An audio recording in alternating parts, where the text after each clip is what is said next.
Shalom Akim, Shalom, Shalom.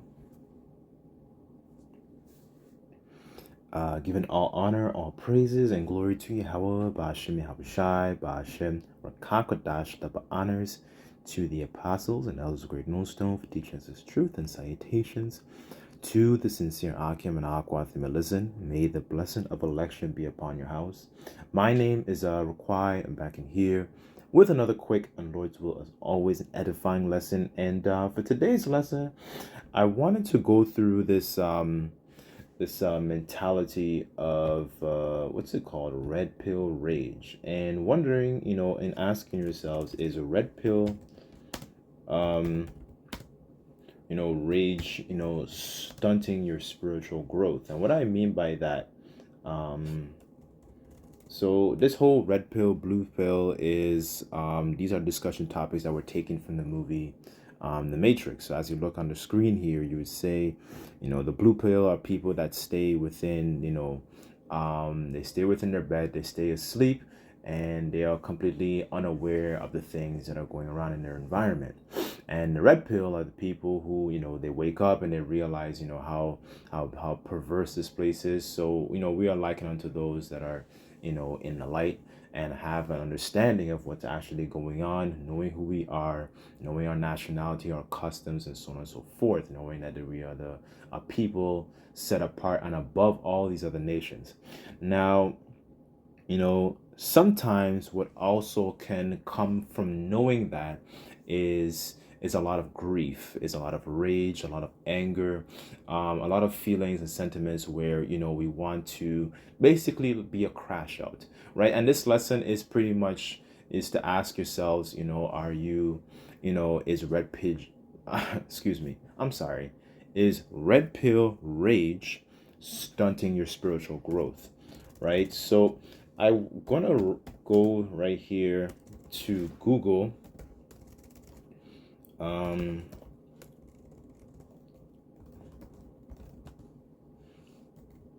just want to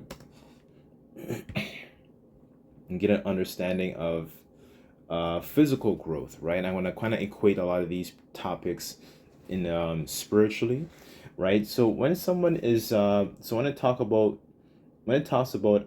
stunting growth, so I typed this in Google here, and it says stunted spiritual growth means a person's physical growth has been hindered, making them shorter than they should be for their age. It is caused by a long-term lack of proper nutrition and chronic illness and adequate care, and can affect the physical and cognitive development. The effects are often irreversible, particularly if they occur within the first 1,000 days of a child's life, which is critical period for development, right? So this is a period and portion where, a child is being, there certain things are holding them back, from actually being able to mature and grow and nurture. Because it's the same thing,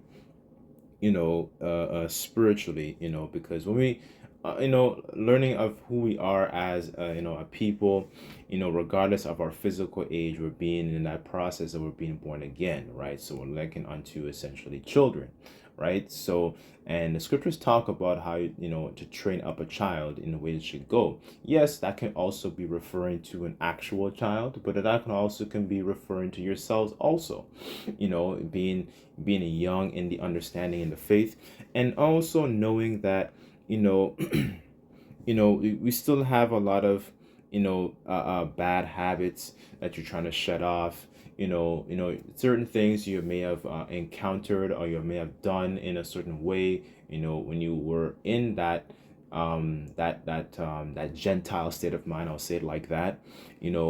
In that mindset, you did things that were not that weren't profitable. Essentially, you were pretty much, as the scriptures talk about, not to lean upon your own understanding. You were doing that, right? And that is why, I personally think that, self-examination is, truly, important, because sometimes having this understanding, also what comes with it is a lot of grief, right? What comes with it is a lot of irritability. These people are very irritable. That's a given, but not to essentially be a crash out. That's the really the pretty much the nail in the head of where to actually drive this lesson home. And I sincerely pray and hope this is edifying, right? Because there are several different accounts of different of our forefathers being in captivity and having essentially a good what's it called, a good, having favor, whether they were around heathens or whether they were around their own brethren, whether their own kinsmen, right? And how they dealt with certain situations. Because the thing is that the scriptures talk about how the things that are written aforetime are written for our learning. So let's kind of go back into this mindset of red pill rage, because one of the things and the consequences of having, I don't want to say consequences, I don't want to say it like that, you know it's more of it's just conditions of the battle, right? One of the things is that we'll be angry, but you don't want to be a crash out. That's one of the things that causes a lot of these dudes, when you watch a lot of these dudes, and for example in the manosphere, when they learn about the nature, the perverse nature of women and so on and so forth, they basically become a crash out. So this is Proverbs chapter 25, verse 28, and it says that he that hath no rule over his own spirit is like a city that is broken and without walls. So when you think about a city that has without walls, the city is pretty much vulnerable. You don't have people upon the towers to watch of what's actually going on, not looking for any threats that are coming towards that city. You don't have any, there's just no buffer, because then you have checks, because people up on the walls are also, they're also checking the welfare of their safety, as well as their mind, trying to be mindful of the safety of the people on the inside, right? But without those walls, you're pretty much just vulnerable, right? You're pretty much like you're running into a you're running into a battle without armor, right? And this is one of the things that Paul talks about in Ephesians, the 6th chapter, having that armor to be able to defend yourself, right? And armor is very, very important, and also it shows that in it's necessary for your protection, right? So I'll read that again, and it says, he that hath no rule over his own spirit is like a city that is broken and without walls, right? So this is the vibration that a lot of these dudes in the manosphere, they tend to push.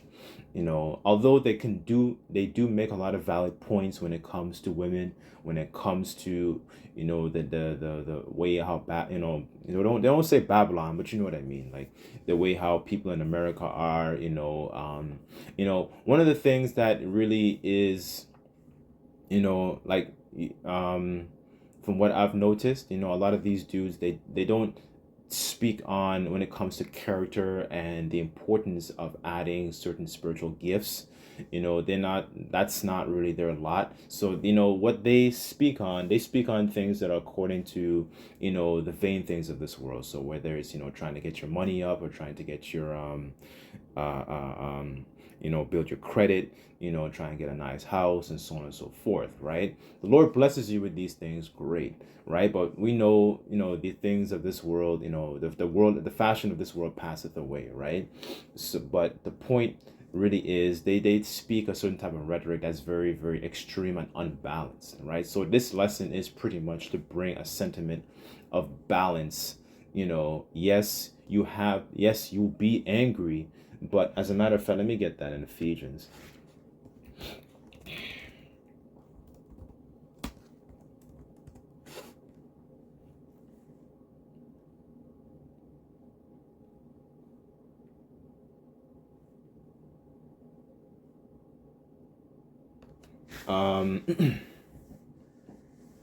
Let's see. I'll start at verse.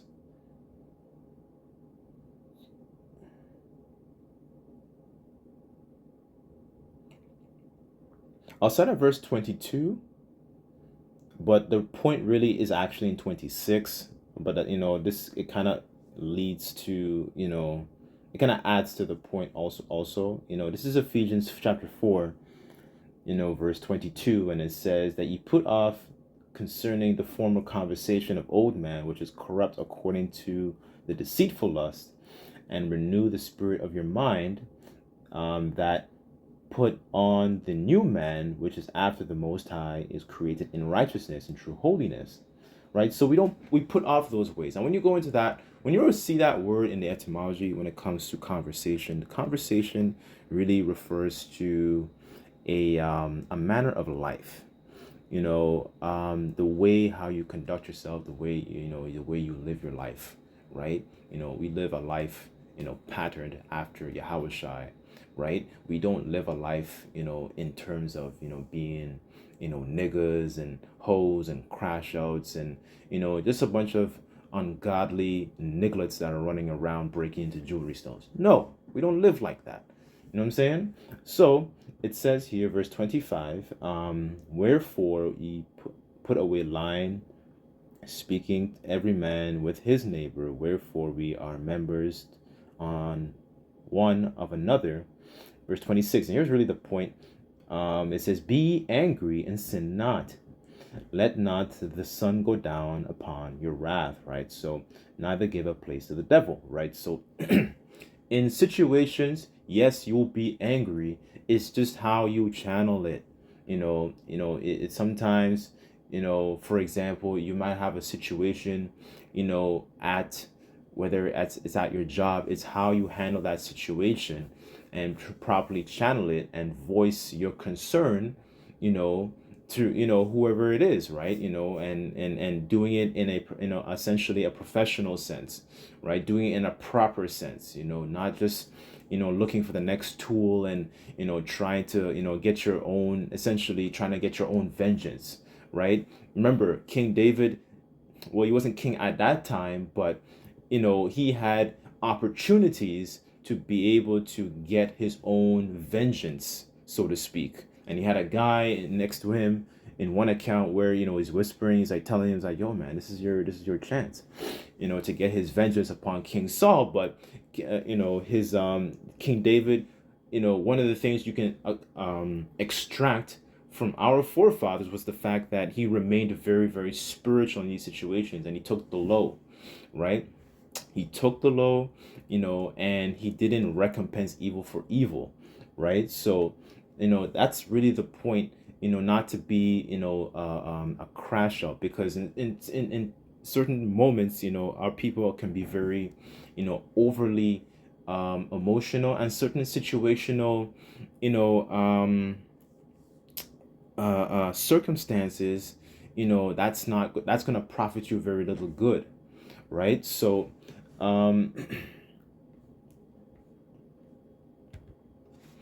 let me get Second Peter.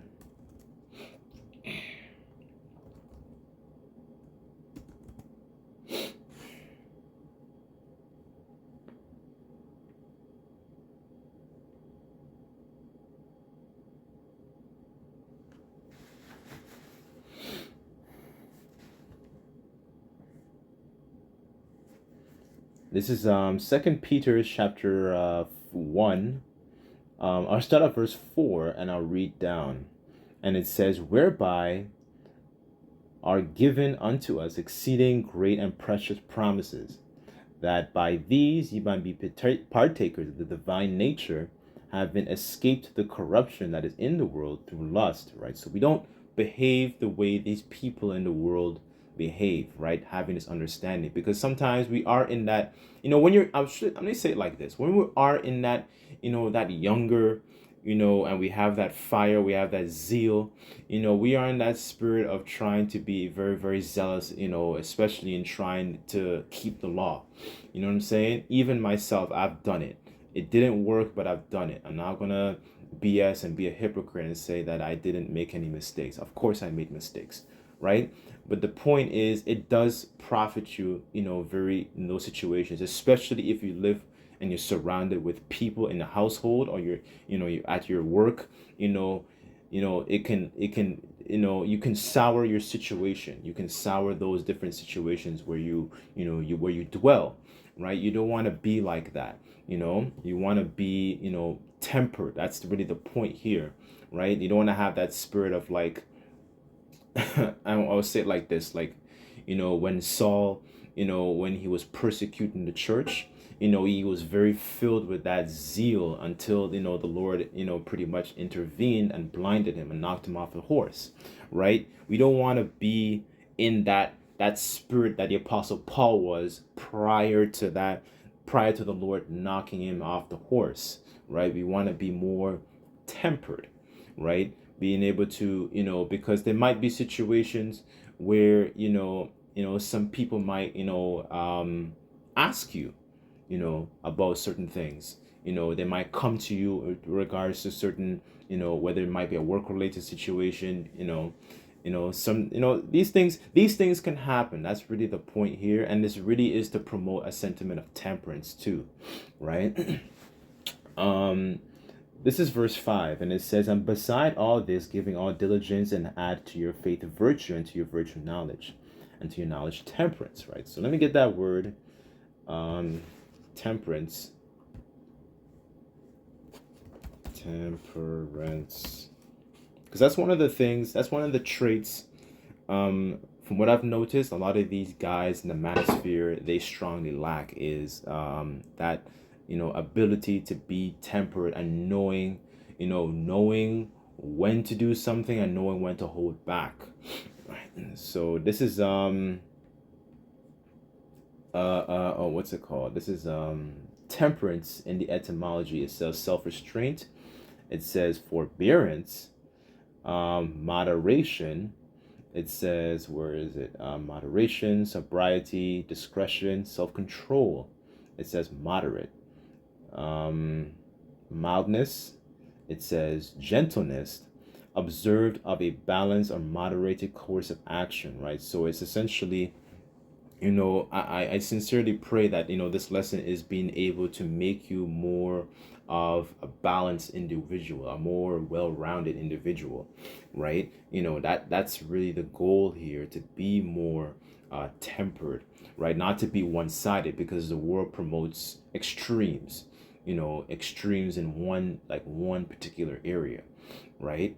And they're, yes, they don't, a lot of these dudes, they don't discuss the importance of, character. That's not or integrity, certain types of virtues.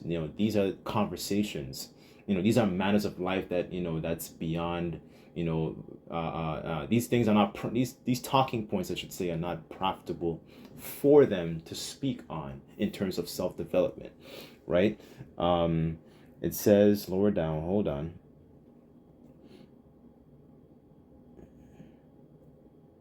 It says, I don't see this anymore here. That's pretty much it. So essentially being balanced, that's here it says temperament.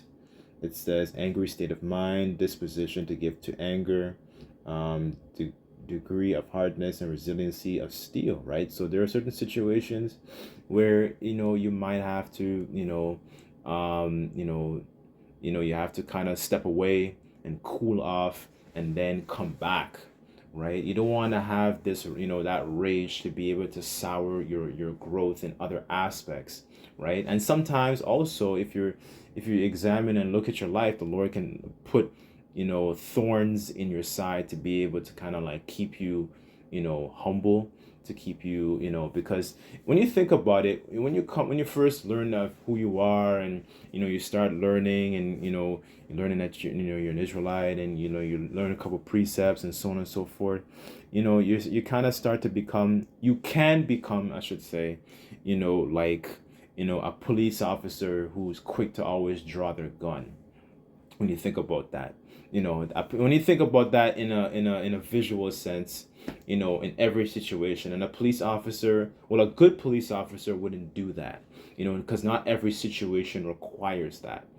Some they have to be able to have a little bit more discretion and understanding also what other tools that they have, right? Yes, you have handcuffs, you have mace, you have or you have words too, so knowing the different tools in your tool belt. And I'm using this in a physical sense to spark up your imagination, but to also equate a lot of these different tools in the spiritual sense to be able to navigate, your day to day, so to speak, right? Because we've had examples of our forefathers, like I'll use Joseph as an example because Joseph didn't use the opportunity to enact his vengeance upon his own kin, upon his own brothers, right? When he was reunited with them.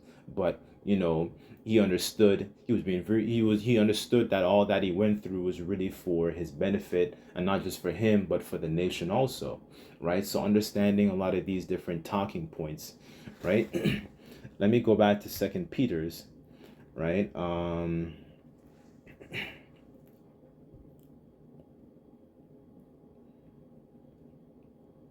Where was I? This is verse 6 and to I'll just read verse 6 again.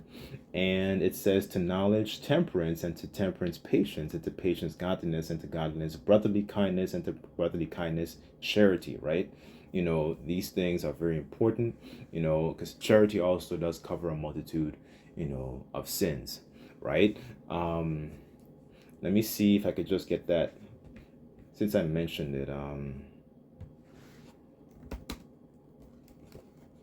One second.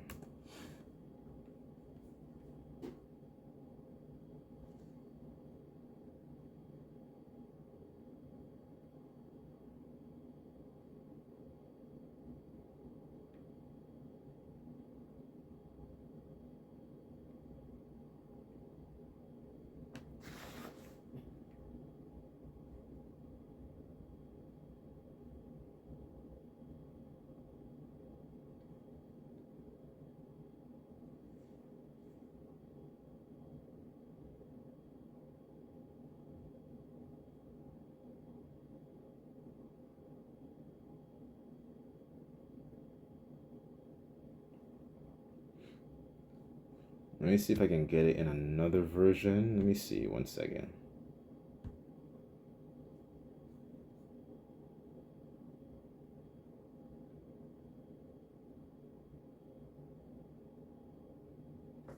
Okay, this is Genesis 50. Um, this is verse 14. And I'll just read down. And it says, after burying Jacob, reading in the NLT, Joseph returned to Egypt with his brothers and all who had accompanied him after his father's burial. But now that his father was dead, Joseph's brothers were fearful. Now Joseph will show his anger and pay us back for all the wrong we did to him, they said. So they sent this message to Joseph: before your father died, he instructed us to say to you, please forgive your brothers for the great wrong they did to you, for their sin in treating you so cruelly. So we, the servants of the Most High, of our Father, beg you to forgive our sin. When Joseph received the message, he broke down and wept. Then his brothers, excuse me, came and threw themselves down before Joseph. Look, we are your slaves, they said. And now Joseph replied, don't be afraid of me. Am I the Most High that can punish you? You intended to harm me, but the Most High intended all for good. He brought me to this position so I can save the lives of many people. So it's his people, because they were destitute, right? They needed some of that substance. And so Joseph was put essentially in a overseer position over Egypt to be able to manage the affairs of the coming famine, right? And to manage the abundance of what Egypt had experienced. But the point really is how really Joseph actually handled this situation here, because he didn't use it as an opportunity to get his own vengeance, right? And there are certain situations that you would encounter where that will happen, It may be your brethren, it could be people within your household, it could be people within your work. It's just how you handle those situations, right? This is basically conflict resolution. These are tools and understanding that, our people don't see the value of. They're very, very quick with their emotions, and they're very, they go from 0 to 100 real quick without actually assessing the spirituality of the entire situation as a whole, right? That's why the scriptures talk about how, the carnal man can't receive the things of the spirit, right? Right? And a spiritual man judgeth all things, right? So, Joseph was being highly, highly spiritual in this particular situation, right? In understanding it was really all for, even though he was suffering, although, and doesn't justify what the brothers did, it's still, he was being highly spiritual in this situation and understood it was all for his good and the welfare of the Israelites, the welfare of his people, right? So, you don't want to be, you don't want the rage, to kind of consume you and be a crash out, right? That's not healthy, right? So, we basically, shine as lights in the world, right? So, this is something to also keep in mind.